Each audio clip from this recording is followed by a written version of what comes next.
What's up guys, welcome back. Today we're revisiting what to expect when you're expecting. This is trimester 2, so roughly let's say week 14 to week 26. You've just hopefully had your 12 to 14 week scan. Everything's grand. Now shit gets real.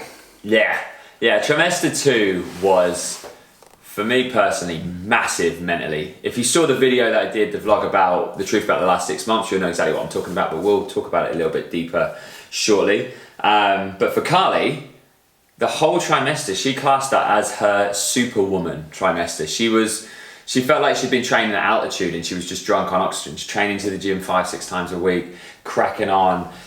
Honestly, if her body wasn't changing physically, I wouldn't have even known she was pregnant. Would not have even known she was pregnant. Trimester 2 was like putting my life in a snow globe, shaking it up and throwing it as far as you can. Like, not only from a pregnancy point of view, but from a life point of view, everything went wrong for Rose and I, to the point that some stuff's still going on with the cat being ill, us having to have blood tests, making sure the baby couldn't catch what the cat had, and just like the stuff that makes you poo your pants. And literally every negative symptom from pregnancy, Rose, bless her, has had. And she said I can talk about these.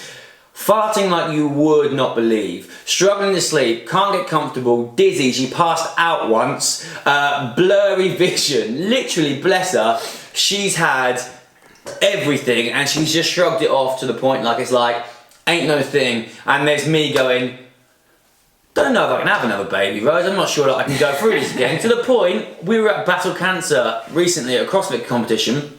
I got a call in the daytime saying, babe, I've just woken up and there's quite a lot of blood.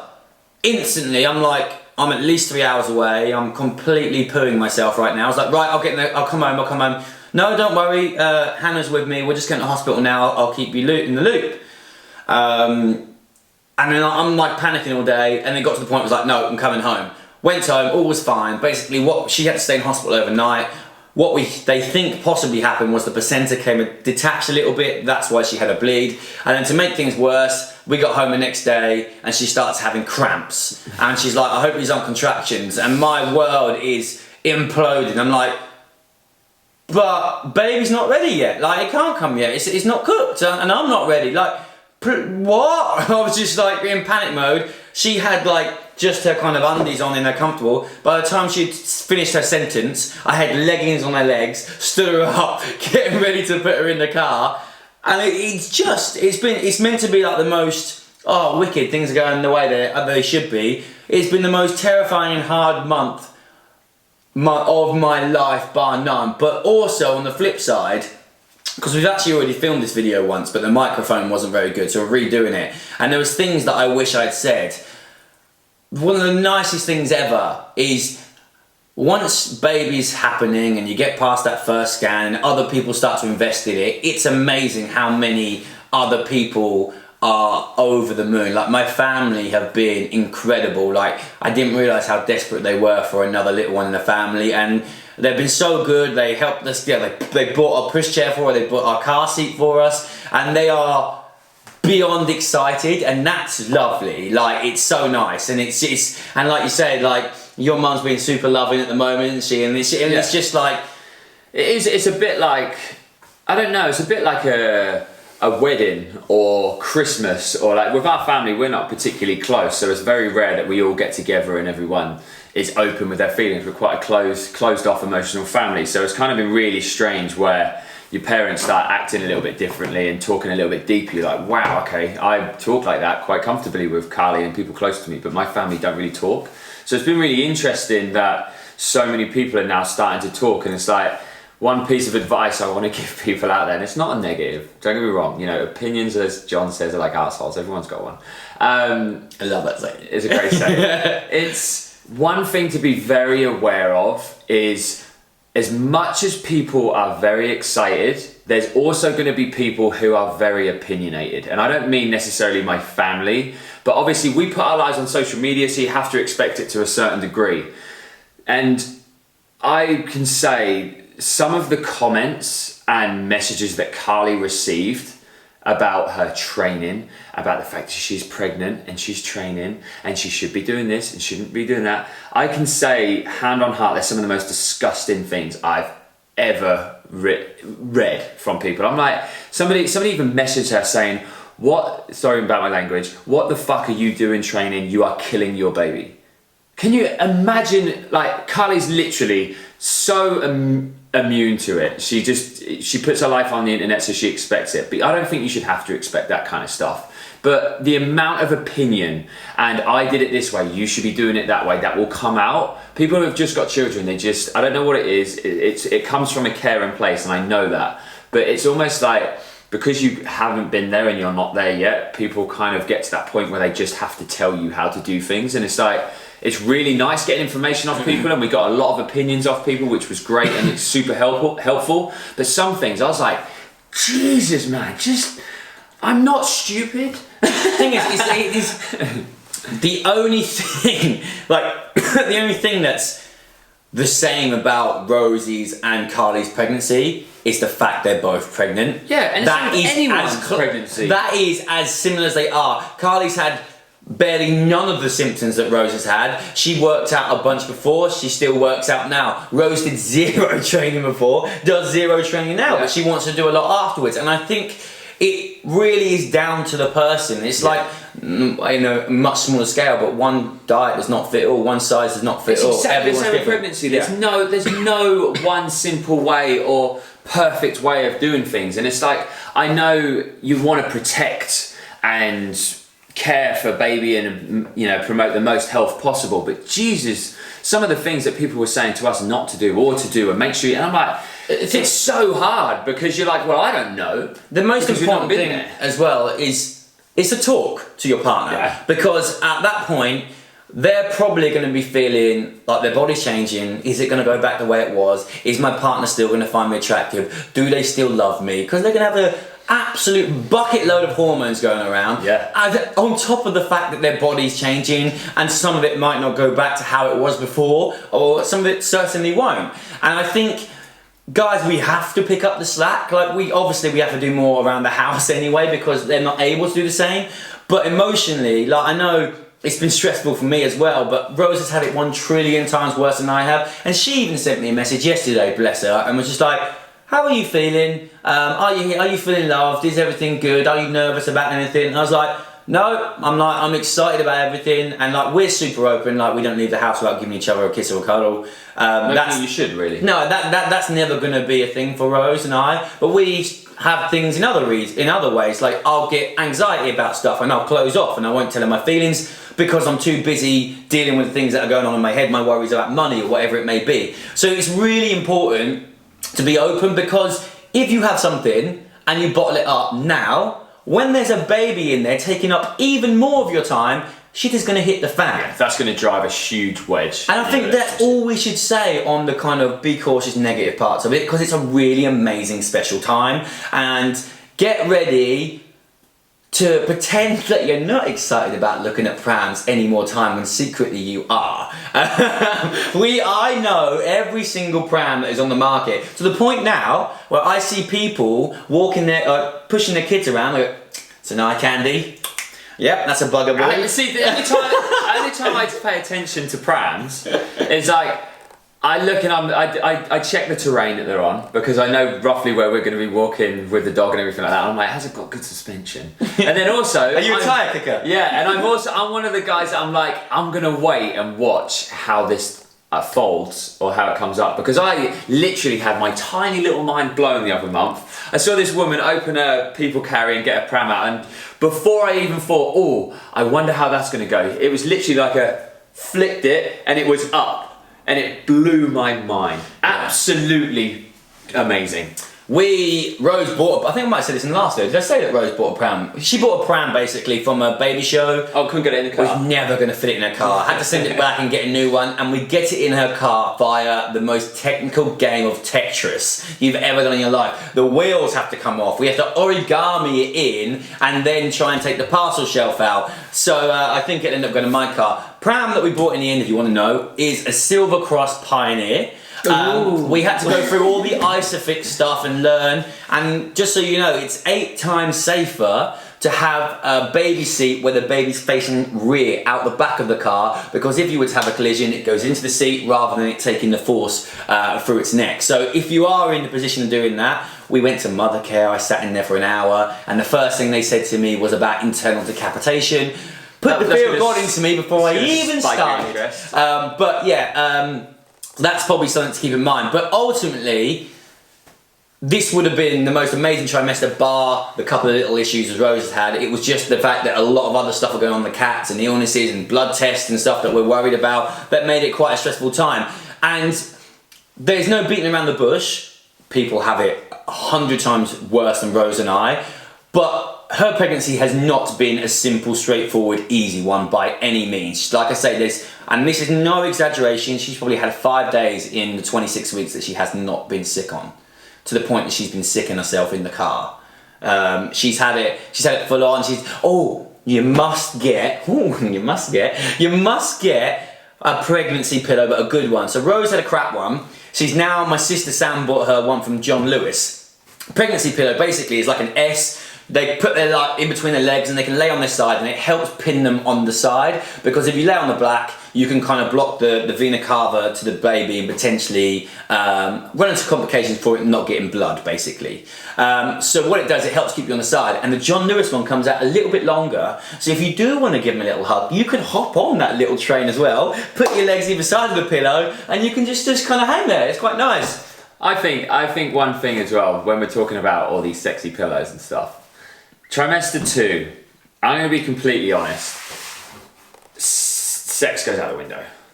Literally. And it's an important point to talk about, because I know that there's a lot of guys out there who have big old egos, a lot of testosterone pumping around. I'm glad you said egos. I was like, what are you going to say? And also on the partner side, as John was saying about feeling attractive and their body changing, and they're worrying, are you still going to find them attractive and all that kind of stuff.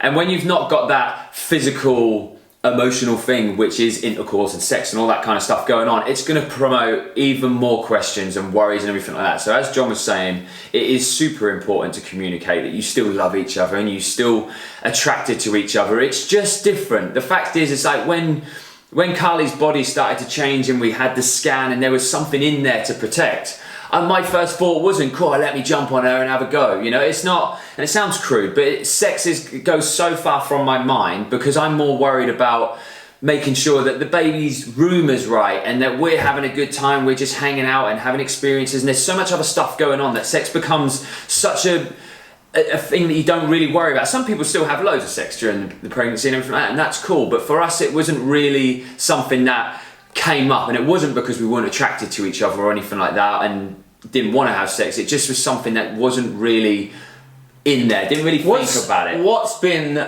the most amazing part in trimester 2, or was the most amazing part for you in trimester 2? Obviously you get to feel kicks and stuff. What was the most amazing bit for you? The most amazing bit for me personally was figuring out what was wrong. Because through trimester 2, for 3/4 of trimester 2, in all honesty, I felt like something was wrong up here. Mentally, I didn't feel right. I didn't feel connected. I almost felt like I had postnatal depression before it was there. Didn't know what was going on. What it was the fact that we'd realised that we were having a baby, that we got to the scan, there's a big sigh of relief that, oh, baby seems to be all right. A lot of the fears go, like the basic ones. And then I suddenly just had this moment. It's almost like somebody just picked me up at week 14 and threw me into December. Literally in the space of 5 minutes, having this scan, seeing the baby there, I suddenly went, bang, 12th of December, I'm a dad.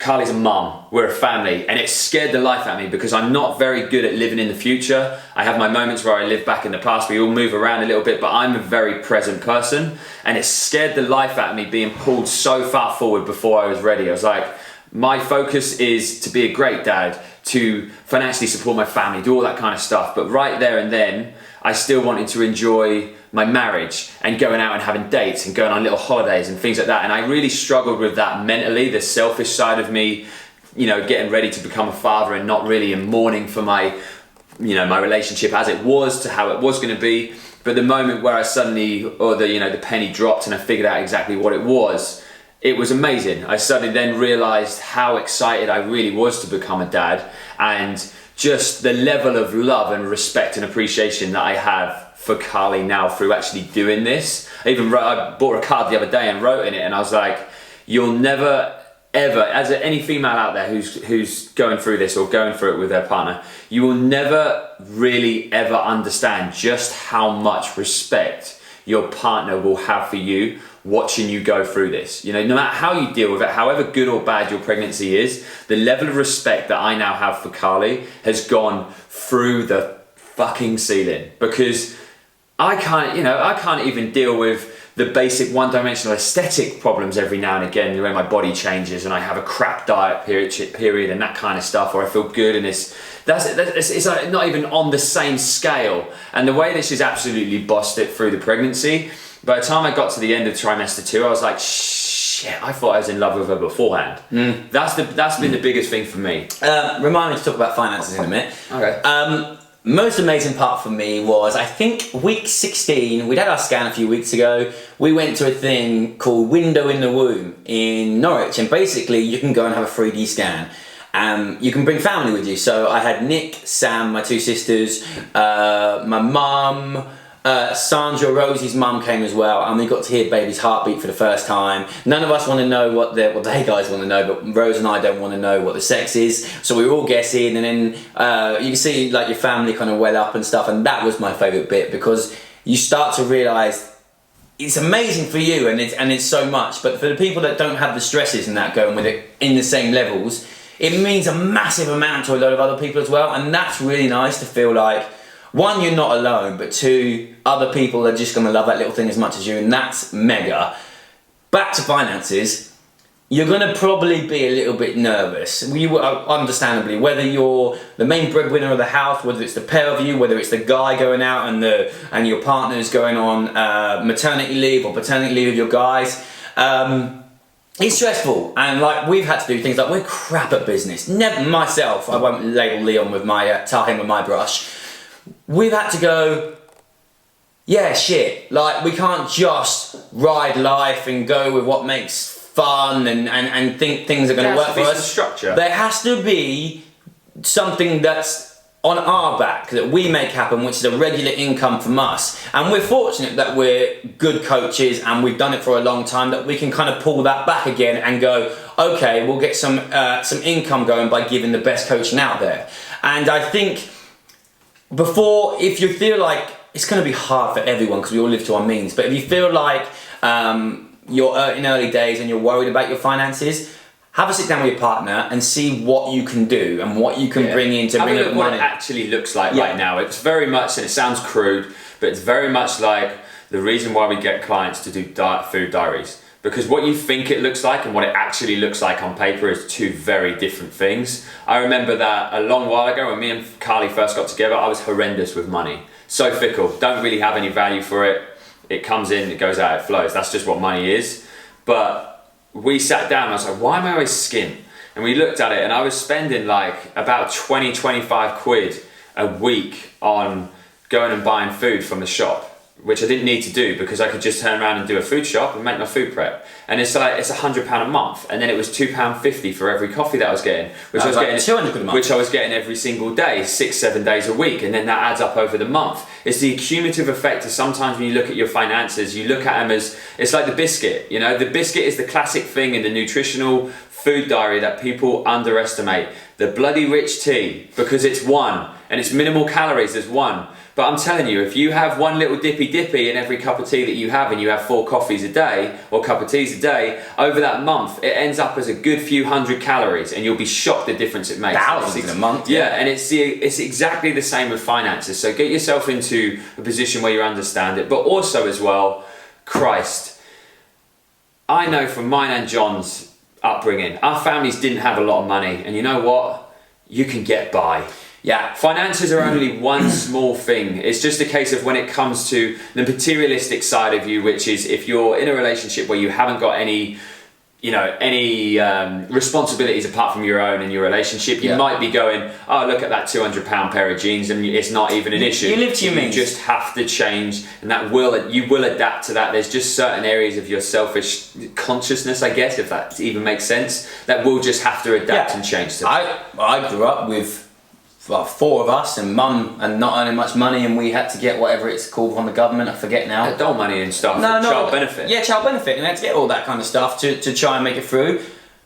You don't know, I didn't know any about that until I was in my 20s. Didn't give a shit, because the most important thing you can give your child is time and love. And I got more than that, and like I said in the last video, more than enough of that from my mum alone. So I think money, although it's important, but you live to your means. You either buy those super expensive mega nappies, or you buy the linen ones that you wash again. You mean you live to your means, and that's the thing in life. Like, often you think, oh, life would be so much easier if I was a millionaire. Well, it isn't. But your outgoings would have been the same, because you'd live to your means, and you'd still be stressed about making more money. Like, unless you do you know what I mean? Unless you're in a position where you never have to work again, then you'd probably be unhappy because you have no drive. So it's very easy to say that the grass is always greener, but it's really important to appreciate what we have now. And I think that's probably a pretty good way to end this bad boy. Yeah, I think so. I think in summary, trimester 2's been eye-opening. There's more love, more respect, more change, more appreciation, and I think more excitement, because I didn't really allow myself to get excited. No, we said that we couldn't. No, I couldn't let myself get excited until that scan was done. Yeah. But if we go back in that, we'll be talking for another hour. Yeah, exactly that. So we're going to go now. So on that note, if you enjoyed this video, guys, please give it a massive thumbs up. Leave us a comment with your questions, your opinions, because we love to read them through. Yeah. Subscribe if you haven't. And we will see you in the next one, which is going to be trimester 3. Oh yeah, trimester. Come on, trimester 3, be good to me. See you later, guys.